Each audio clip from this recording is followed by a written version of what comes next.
जय हिंद मित्रांनो, तुमचं महा government exam या यूट्यूब चॅनलवर स्वागत आहे. तर आपण काही पोलीस भरतीमध्ये विचारण्यात आलेले असे काही महत्त्वाचे प्रश्न बघणार आहोत, जे की तुमच्या येणारे पोलीस भरतीमध्ये हे प्रश्न खूप इम्पॉर्टंट असेल. तर वेळ न घालवता चला व्हिडिओला सुरू करूया. पहिला प्रश्न आहे मित्रांनो, पहिल्या क्रमांकावर 931 क्रमांक दिलेला आहे, कारण इथून पाठीमागे काही प्रश्न घेण्यात आलेले आहे. ही आपली सिरीज कंटिन्यू चालू आहे. जे कुणाला ते प्रश्न पाहिजे असेल त्यांनी व्हिडिओच्या प्लेलिस्टमध्ये जाऊन ते प्रश्न पाहू शकतात, किंवा हा नंबरवर व्हॉट्सअप करा, प्लेलिस्ट भेटून जाईल. 70 66 19 32 38. तर काय आहे पहिला प्रश्न? महाराष्ट्रातील खालीलपैकी कोणता प्रदेश तलावांचा प्रदेश म्हणून ओळखला जातो? मित्रांनो, जे कोणाला आन्सर येत असेल तर तुम्ही कमेंट करत चला, जेणेकरून तुमची रिव्हिजन येतेच होईल. तर कोणत्या प्रदेशाला तलावाचा प्रदेश म्हणून ओळखला जातो? तर तो पूर्वी पूर्व विदर्भ याला तलावाचा प्रदेश म्हणून ओळखला जातो. पुढचा प्रश्न, महाराष्ट्रातील सर्वात उंच पर्वत शिखर कोणते आहे? कोणते आहे महाराष्ट्रातील सर्वात उंच पर्वत शिखर?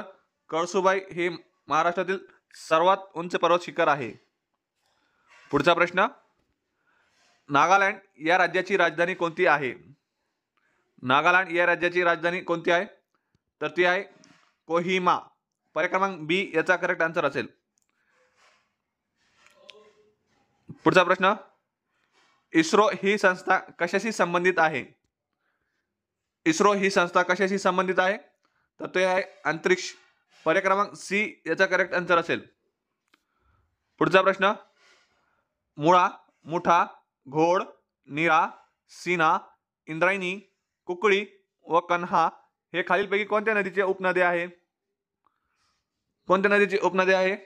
तर हे आहे भीमा या नदीची उपनदी आहे. पर्याय क्रमांक पहिला याचा करेक्ट आन्सर असेल. पुढचा प्रश्न, कर्नाळा पक्षी अभयारण्य कोणत्या जिल्ह्यात आहे? कर्नाळा पक्षी अभयारण्य कोणत्या जिल्ह्यात आहे? तर तो आहे रायगड या जिल्ह्यात. पर्याय क्रमांक सी याचा करेक्ट आन्सर असेल. पुढचा प्रश्न, कळसुबाई शिखराची उंची किती मीटर आहे? किती मीटर आहे कळसुबाई शिखराची उंची? महाराष्ट्रातील सर्वात मोठा उंच शिखर आहे, तर त्याची उंची आहे 1646 मीटर. पर्याय क्रमांक बी याचा करेक्ट आन्सर असेल. पुढचा प्रश्न, कोणत्या रेखावृत्तास आंतरराष्ट्रीय वाररेषा म्हणतात? कितव्या डिग्रीला? तर तो आहे 180 डिग्री रेखावृत्त. पर्याय क्रमांक सी याचा करेक्ट आन्सर असेल.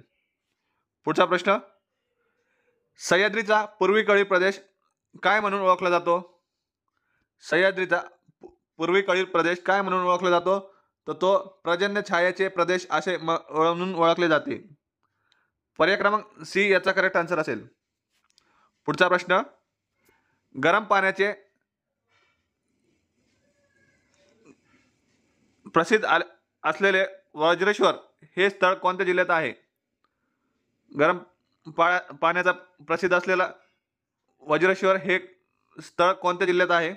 तर ते आहे ठाणे या जिल्ह्यात. पर्याय क्रमांक डी याचा करेक्ट आन्सर असेल. पुढचा प्रश्न, खालीलपैकी कोणती नदी पश्चिम वाहिनी नाही? दिलेल्या पर्यायामधून पहा, कोणती नदी ही पश्चिम वाहिनी नाही, पश्चिम मधून दिशेने वाहत नाही, तर ती आहे नदी कोणती? कोयना नदी आहे. पर्याय क्रमांक सी याचा करेक्ट आन्सर असेल. पुढचा प्रश्न, एक शिंगी गेंड्यासाठी कोणते राष्ट्रीय उद्यान प्रसिद्ध आहे? एक शिंगी गेंड्यासाठी कोणते राष्ट्रीय उद्यान प्रसिद्ध आहे?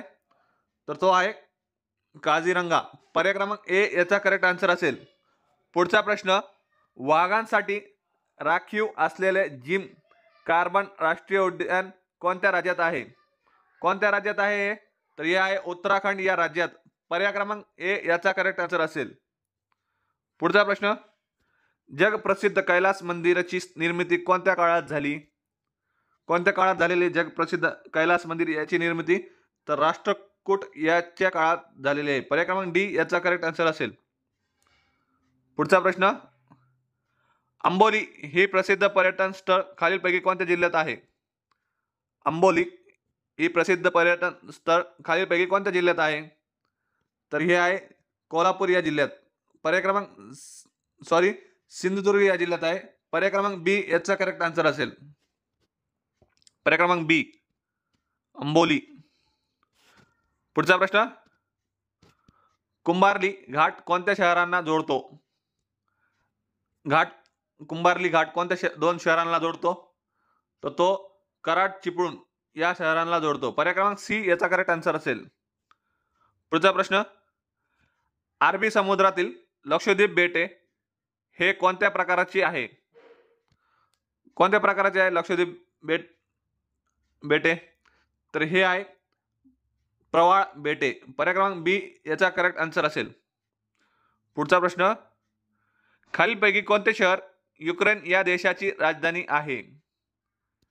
खालीलपैकी कोणते शहर युक्रेन या देशाची राजधानी आहे? युक्रेन या देशाची राजधानी कोणती आहे? तर ती आहे क्युव्हा. पर्याय क्रमांक सी याचा करेक्ट आन्सर असेल. पुढचा प्रश्न, नवेगाव राष्ट्रीय उद्यान हे महाराष्ट्राच्या कोणत्या जिल्ह्यात आहे? नवेगाव राष्ट्रीय उद्यान हे महाराष्ट्राच्या कोणत्या जिल्ह्यात आहे? तर गोंदिया या जिल्ह्यात आहे. पर्याय क्रमांक पहिला याचा करेक्ट आन्सर असेल. पुढचा प्रश्न, भूकंपाची तीव्रता कोणत्या एककात मोजली जाते? कशाने मोजली जाते भूकंपाची तीव्रता? तर ती मोजण्यात येते रिश्टर स्केल. पर्याय क्रमांक सी याचा करेक्ट आन्सर असेल. Thank you friends. जर व्हिडिओ आवडला असेल तर लाईक करा, शेअर करा. असेच दररोज प्रश्न पाहण्यासाठी चॅनलला सबस्क्राईब करा. Thank you so much.